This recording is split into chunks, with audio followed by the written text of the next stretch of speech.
langsung aja ngomong langsung sama Mbak Rina. Tema kita kan hari ini kan memang mengenai perempuan bisa independen secara finansial. Mungkin kita ngomongin konteks pengertiannya dulu gitu ya Mbak ya. Menurut Mbak Rina nih, independen secara finansial tuh apa sih? Apakah kita harus punya penghasilan yang besar gitu, jadi bisa disebut sebagai independen secara finansial, atau gimana nih Mbak menurut Mbak? Oke.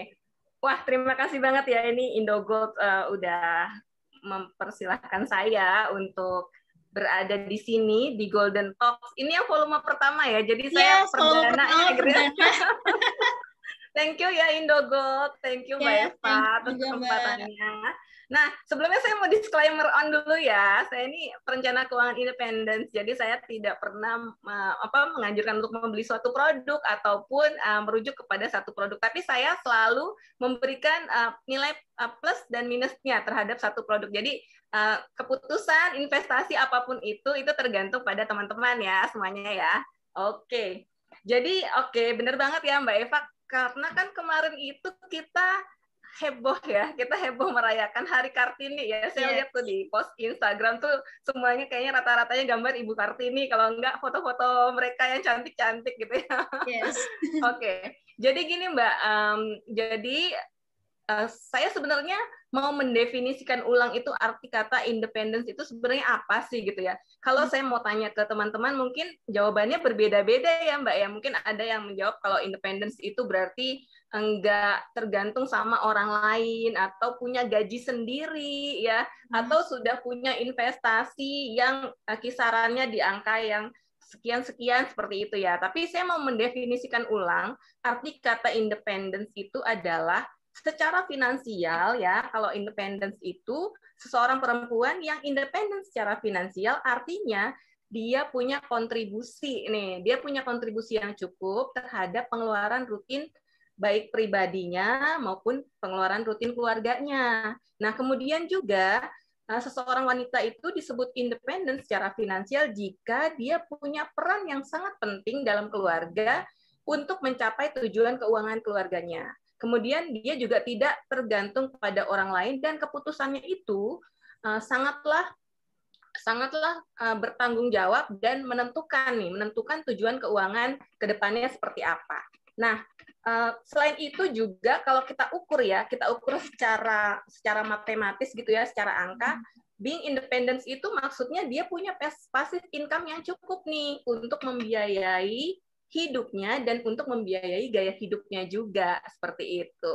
Nah, tetapi juga dia juga dapat selain membiayai hidupnya ya, kebutuhan rutin itu seperti apa? Misalnya kebutuhan yang setiap bulan harus kita bayar ya. Kemudian selain itu juga dia bisa tuh membiayai gaya hidupnya ya. Misalnya dia ingin gaya hidup di range tertentu seperti itu. Nah, artinya kan kalau seperti itu, artinya kan kita udah nggak usah mikir lagi nih, passive income-nya udah bisa membiayai. Jadi kan kita nggak usah ngejar aktif income-nya lagi ya. Tanpa kerja pun dengan passive income yang dia punya, dia sudah bisa hidup sesuai dengan gaya hidupnya yang dia memang sudah tetapkan seperti itu.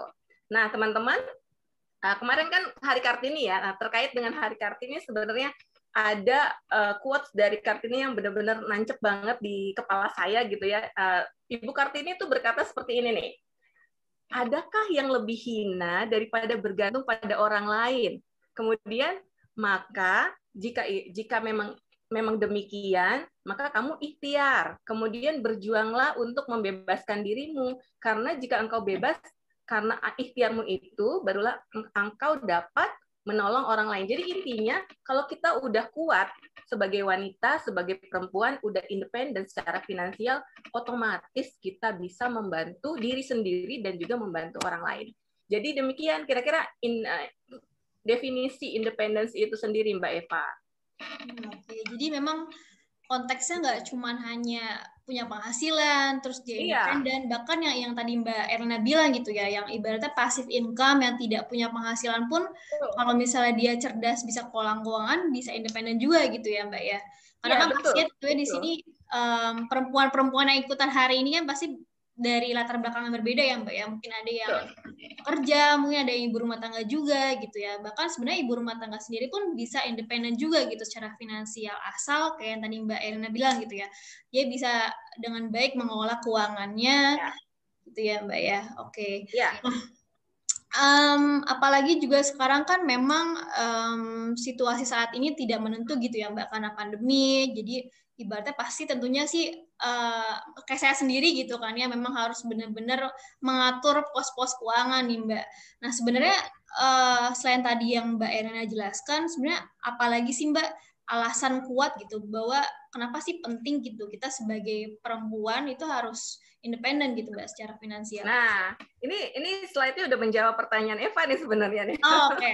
Jadi gini, Eva, jika dilihat dari dua sisi ya, kenapa penting nih perempuan harus independen secara finansial? Ini dilihat dari sisi dia sebagai dirinya sendiri dan juga bagaimana nih kedudukan dia di tengah-tengah masyarakat ya, seperti itu. Nah, saya jelaskannya seperti ini nih.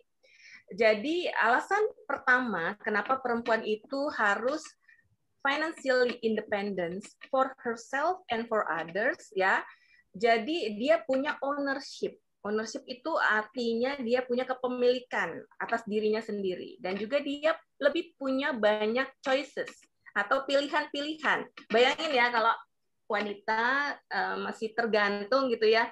Dia tuh kayaknya kurang punya banyak pilihan ya. Compare to misalnya kalau wanita itu udah independen, kemudian dia sudah punya penghasilan sendiri, dia bisa memutuskan apakah wanita itu bekerja di rumah atau justru ngapain gitu. Jadi pilihannya banyak sekali ketimbang yang masih yang masih tergantung ya, masih dependen gitu ya.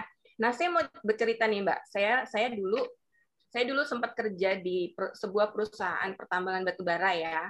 Kemudian ketika anak kedua saya lahir, saya memutuskan untuk resign dan berhenti bekerja. Padahal saat itu sebenarnya suami saya baru mulai usaha. Kemudian saya juga anaknya masih kecil-kecil gitu ya. Jadi itu keputusan yang nekat menurut saya. Keputusan yang sangat nekat.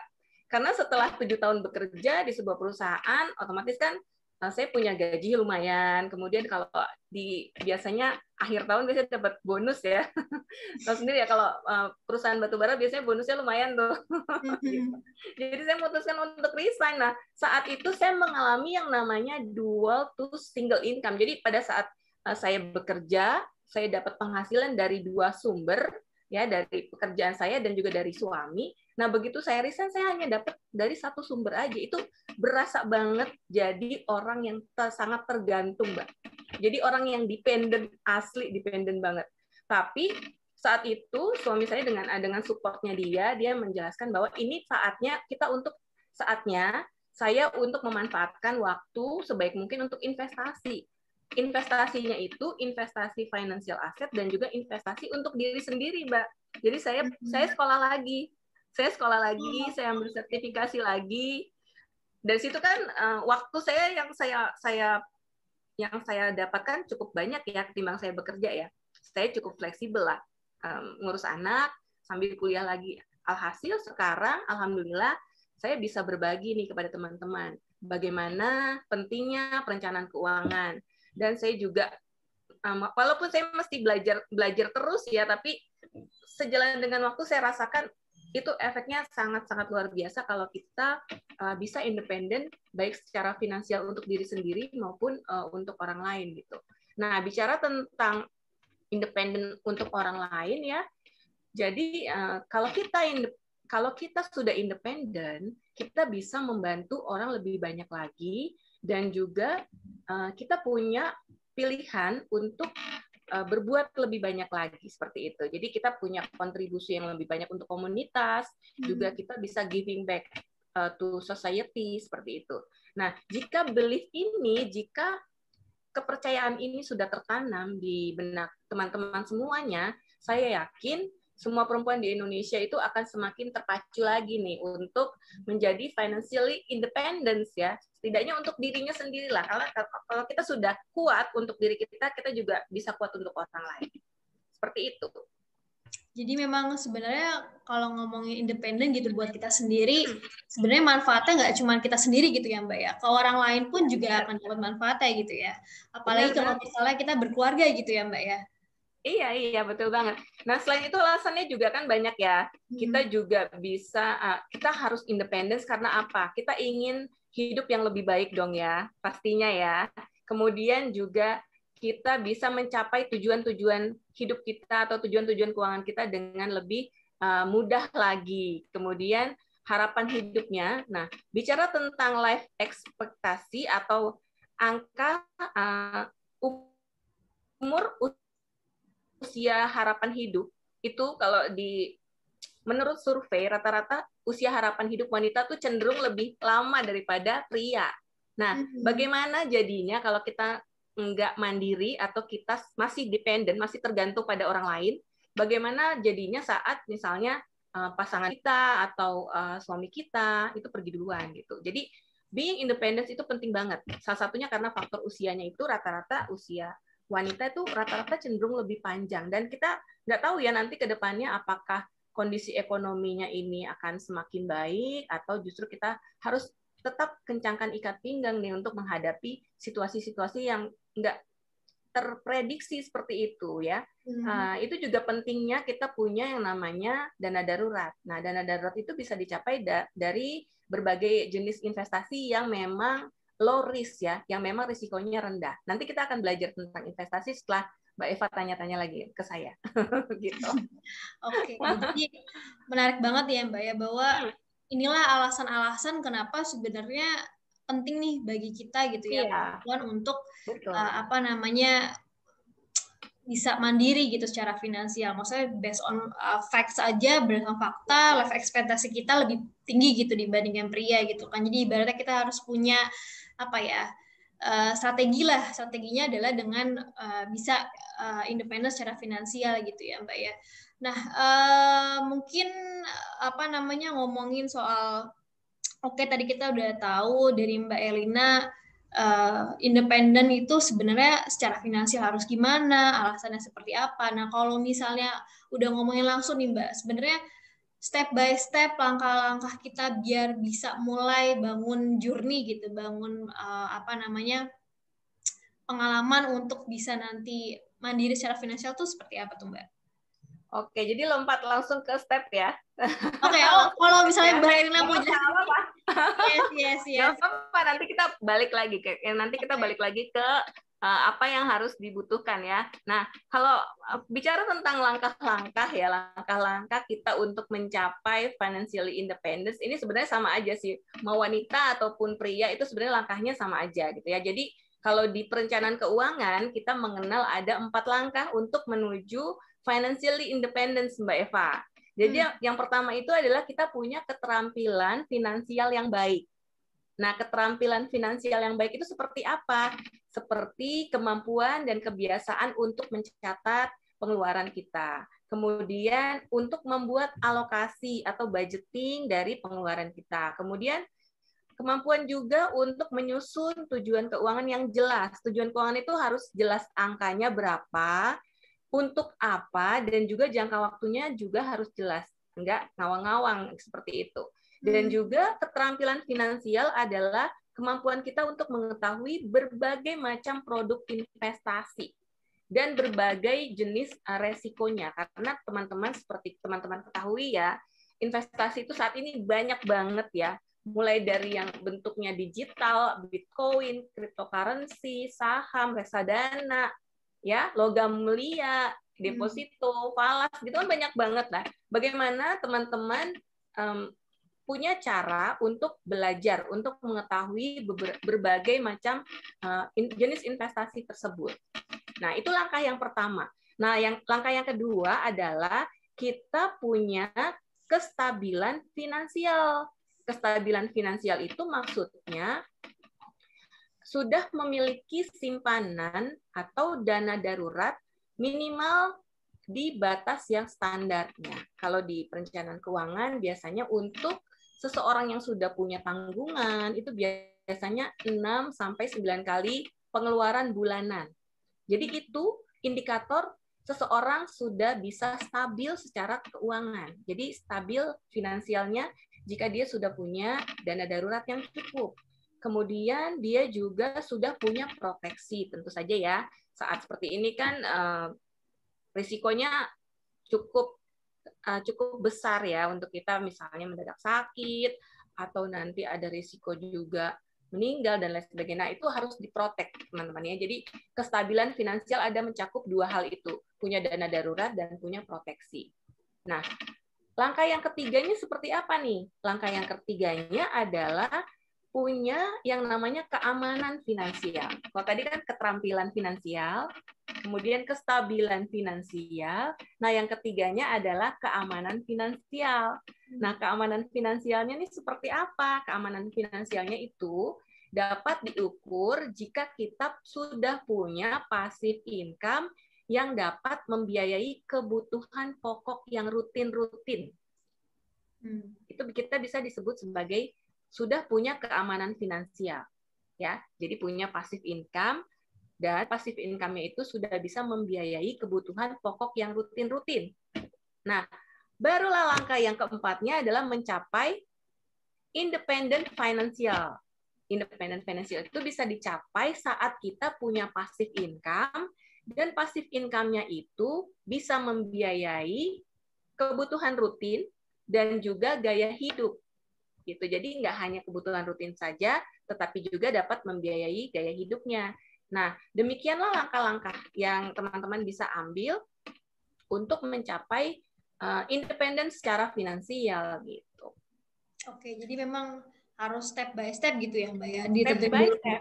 Yes, betul. yes. Nggak bisa langsung lompat. Saya mau mandiri finansial, padahal dana daruratnya belum ada gitu ya. Proteksinya belum ada gitu, nggak bisa.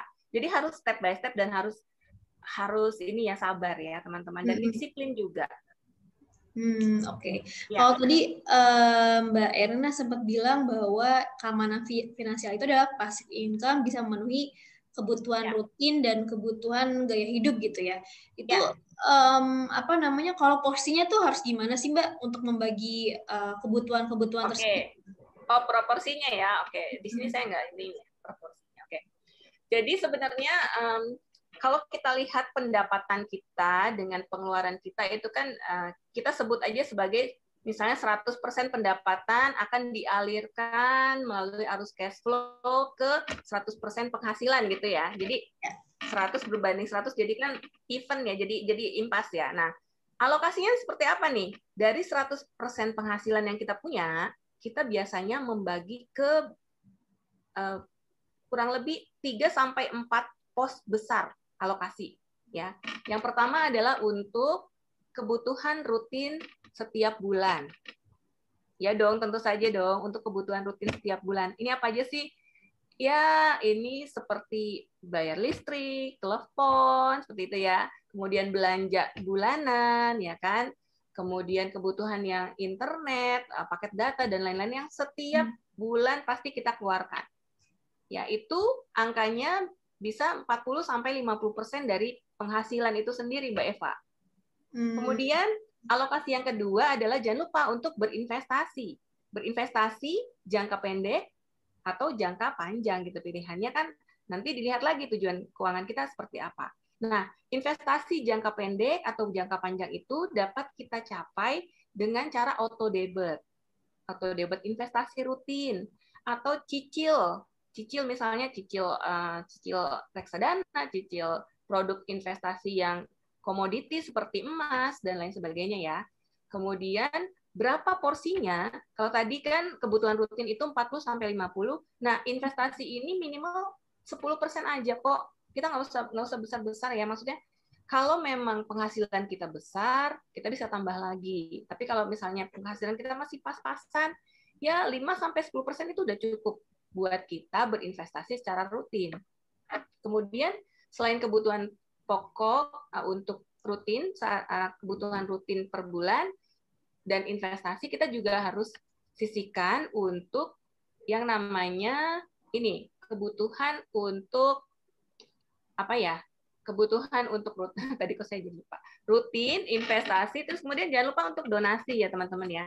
Untuk donasi. Donasi itu penting sekali, apalagi buat teman-teman yang Muslim. Ini kan saatnya bulan Ramadan ini kan saatnya kita bersedekah lebih banyak lagi. Dan juga kita punya kewajiban zakat dan lain sebagainya gitu ya. Nah, donasi ini kita bisa sisihkan 5-10% dari penghasilan. Kemudian apa lagi nih? Untuk hutang atau cicilan yang setiap bulan harus kita bayar. Selain cicilan utang, misalnya ada cicilan untuk iuran ya, iuran untuk asuransi dan misalnya iuran-iuran yang lain yang memang harus kita bayar gitu. Nah, itulah 4 kelompok besar pengeluaran yang bisa kita bagi-bagi lagi tuh. Jika memang ada lebihnya, itu akan lebih baik supaya bisa nambah ke pundi yang kita butuhkan. Misalnya kita butuh untuk gaya hidup, atau kita butuh untuk kebutuhan yang lain-lain, untuk anak misalnya. Nah, itu bisa kita tambahkan lagi di beberapa alokasi itu. Jadi, sebagian secara gambaran besarnya sih seperti itu ya. Kita bagi penghasilannya seperti itu. Walaupun ini tergantung ya, konsepnya tergantung dari bagaimana nih penghasilannya. Setiap orang kan pasti beda-beda ya, dan kondisinya setiap orang beda-beda. Ada yang punya rumah, ada yang masih sewa, ada yang misalnya dia memang kebutuhannya lebih besar di konsumsi, atau dia kebutuhannya lebih besar di investasi. Kan kita memang harus lihat lagi ya, bagaimana nih kondisinya setiap orang gitu. Karena pastinya beda-beda ya Mbak ya. Dan tadi kalau mungkin Mbak Erna itu adalah ideal seperti itu, tapi disesuaikan dengan masing-masing orang gitu ya Mbak ya. Kebutuhannya memang lebih seperti apa dan gimana gitu ya. Nah, kalau dari slide-nya Mbak Erna sendiri seperti kayak menjelaskan siklus kehidupan sebelum pensiun dan setelah pensiun nih, maksudnya gimana nih Mbak? Kalau boleh diceritakan. Iya, jadi gini. Jadi saya sebagai perencana keuangan itu biasanya kalau kita ketemu sama klien itu saya cek dulu nih sebenarnya sang klien ini ada di fase yang mana nih, karena kan life cycle bicara tentang siklus kehidupan seseorang itu erat kaitannya dengan siklus kehidupan keuangan ya Mbak ya.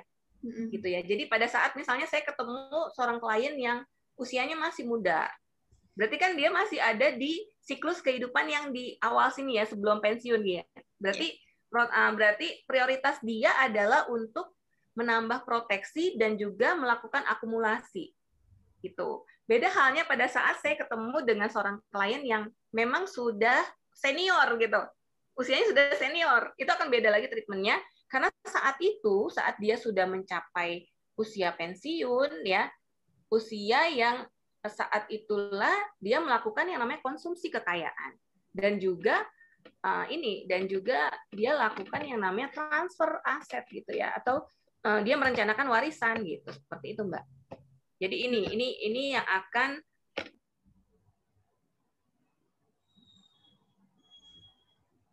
Halo Mbak Erna, suaranya di mute Mbak.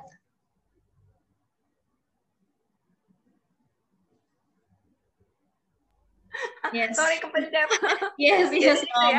Iya ya. Jadi siklus ini yang membedakan tindakan seseorang nih harus seperti apa prioritasnya dari sisi keuangan gitu. Jadi ini yang ingin saya jelaskan ke teman-teman nih tentang siklus kehidupan keuangan. Oh ini berarti maksudnya berdasarkan dari apa ya, usia kita gitu ya Mbak ya, sebelum pensiun harusnya seperti apa, setelah pensiun harusnya seperti apa gitu ya. Iya. Kadang-kadang gini Mbak, lucu Mbak, kadang-kadang gini. Lucunya kalau kita berhadapan dengan seorang yang masih muda ya, misalnya masih kuliah gitu ya. Saat kita berbicara tentang pensiun kepada mereka yang masih muda, yang masih single, yang masih produktif, itu kadang-kadang suka gimana ya? Aduh, saya belum kepikiran gitu tentang pensiun. Padahal justru saat masih muda itu saatnya kita melakukan akumulasi. Karena apa? Karena lihat deh, saat kita sudah pensiun, lihat deh grafiknya. Naik atau turun? Turun, Mbak. Grafiknya turun kan? Yes. Ya kan? Kesehatan kita sudah menurun. Kemudian penghasilan kita juga, penghasilan aktif ya, tenaga kita juga pasti sudah berkurang gitu ya, penghasilan kita juga yang dari pekerjaan aktif juga sudah semakin menurun.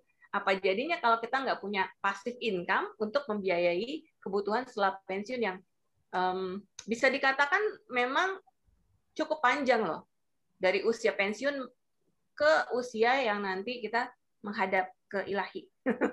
Gitu, cukup panjang loh, cukup panjang itu durasinya. Yes. Jadi mungkin kayak tadi yang Mbak Elena bilang bahwa kalau pensiun gitu kan, nanti-nanti aja gitu. Padahal sebenarnya mah sudah bisa dimulai gitu ya Mbak ya, dari awal gitu kan, misalnya dari mungkin kita kerja gitu kan ya. Yes. Iya, betul. Yes. Oke. Kalau tadi, tadi kan langkah-langkahnya tadi untuk mandiri secara finansial, ada tentu tujuan keuangan gitu kan ya, punya tadi punya proteksi kesehatan dan kestabilan keuangan. Lalu nextnya seperti apa tuh Mbak kalau untuk ngomongin independen secara finansial Mbak? Nah, untuk bisa mencapai yang langkah keempat itu, kita jangan lupa untuk membangun rumah finansial yang baik nih. Tadi kelompat. Kita langsung ke langkah-langkah. Padahal sebenarnya teman-teman untuk mencapai kemandirian finansial, kita juga harus memikirkan bagaimana nih kita membangun rumah finansial yang baik. Nah, saya bisa jelaskan di sini. Kalau kita membangun rumah finansial itu jangan lupa teman-teman, pertama-tama untuk membangun pondasinya dulu.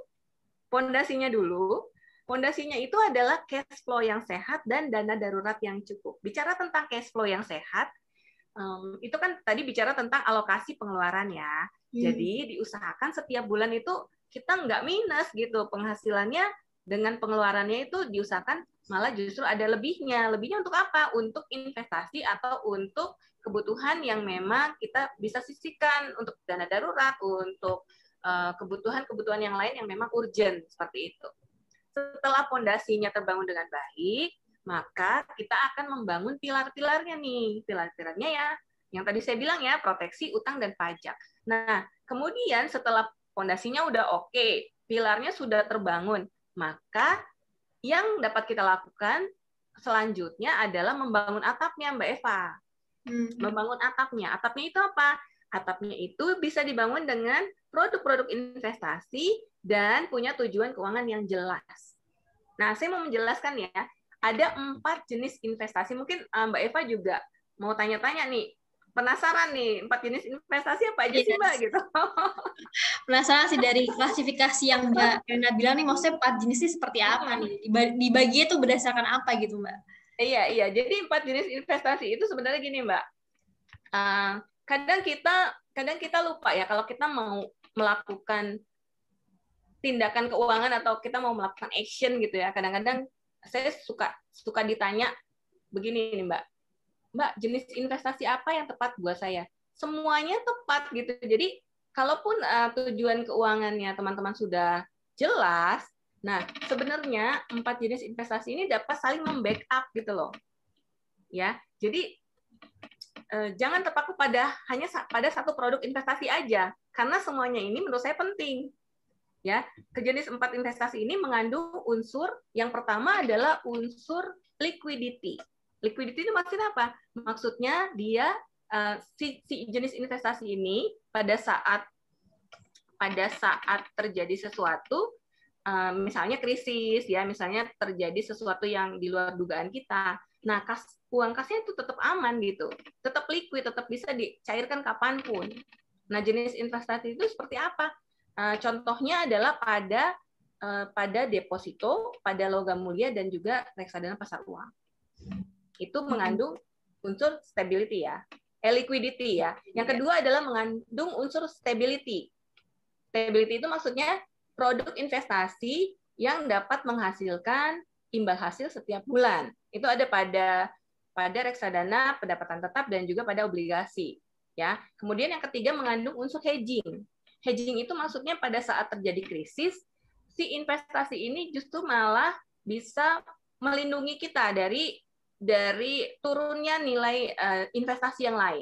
Misalnya saat krisis ekonomi, nilai reksadana saham, nilai saham anjlok.